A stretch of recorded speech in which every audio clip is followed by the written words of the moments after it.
ಸಿಂಧನೂರು ತಾಲೂಕಿನ ಮುಕುಂದ ಗ್ರಾಮದಲ್ಲಿ ಅಂಬಾ ಮಾತಕ್ಕೆ ಜೈ, ತಾಯಿ ತುಂಗಭದ್ರೆಗೆ ಜಯವಾಗಲಿ, ಹರ ಹರ ಮಹಾದೇವ ತುಂಗಾರತಿಗೆ ಜಯವಾಗಲಿ, ಇನ್ನು ಅಂಬಾ ಮಾತೆಗೆ ಜಯವಾಗಲಿ ಎನ್ನುವ ಭಕ್ತಿಭಾವದ ಪೂಜನೆಗಳ ಮಧ್ಯೆ ತುಂಗಭದ್ರೆಗೆ ಅಂಬಾ ಆರತಿ ಕಾರ್ಯಕ್ರಮವು ನಿನ್ನೆ ತುಂಗಭದ್ರಾ ತಟದಲ್ಲಿರುವಂತಹ ಮುಕುಂದ ಗ್ರಾಮದಲ್ಲಿ ಅದ್ಧೂರಿಯಾಗಿ ನಡೆಯಿತು.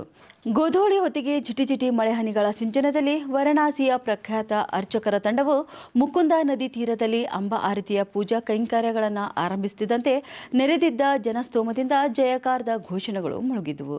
ಇನ್ನು ಶಾಸಕರ ನೇತೃತ್ವದ ಸಿಂಧನೂರು ತಾಲೂಕಾ ಆಡಳಿತ ಮತ್ತು ಸಿಂಧನೂರು ತಾಲೂಕಾ ದಸರಾ ಉತ್ಸವ ಸಮಿತಿ ಜಂಟಿಯಾಗಿ ಹಮ್ಮಿಕೊಂಡಿದ್ದ ಕಾರ್ಯಕ್ರಮದ ನೇತೃತ್ವವನ್ನು ಸಿಂಧೂರು ಕ್ಷೇತ್ರದ ಶಾಸಕರು ಹಾಗೂ ದಸರಾ ಉತ್ಸವ ಸಮಿತಿಯ ಅಧ್ಯಕ್ಷರಾದ ಹಂಪನಗೌಡ ಬಾದರ್ಲಿ ಅವರು ವಹಿಸಿದ್ರು.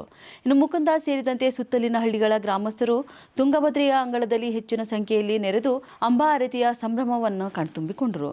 ಇನ್ನು 2ನೇ ವರ್ಷದ ಸಿಂಧನೂರು ದಸರಾ ಕಾರ್ಯಕ್ರಮ ಆಯೋಜನೆ ಮಾಡಲಾಗಿದೆ.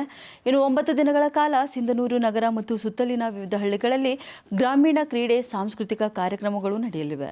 ಇನ್ನು ಸ್ಥಳೀಯ ಮತ್ತು ರಾಜ್ಯದ ಬೇರೆ ಬೇರೆ ಭಾಗಗಳ ಕಲಾವಿದರು ಕೂಡ ಕಲಾ ರಸದೌತಣ ನೀಡಲಿದ್ದಾರೆ. ಇನ್ನು ನೆರೆದಿದ್ದ ಜನರು ತುಂಗಭದ್ರೆಗೆ ಹಾಗೂ ತಾಯಿ ಅಂಬಾದೇವಿಗೆ ಭಕ್ತಿ ಭಾವದಿಂದ ನಮನ ಸಲ್ಲಿಸಿದರು.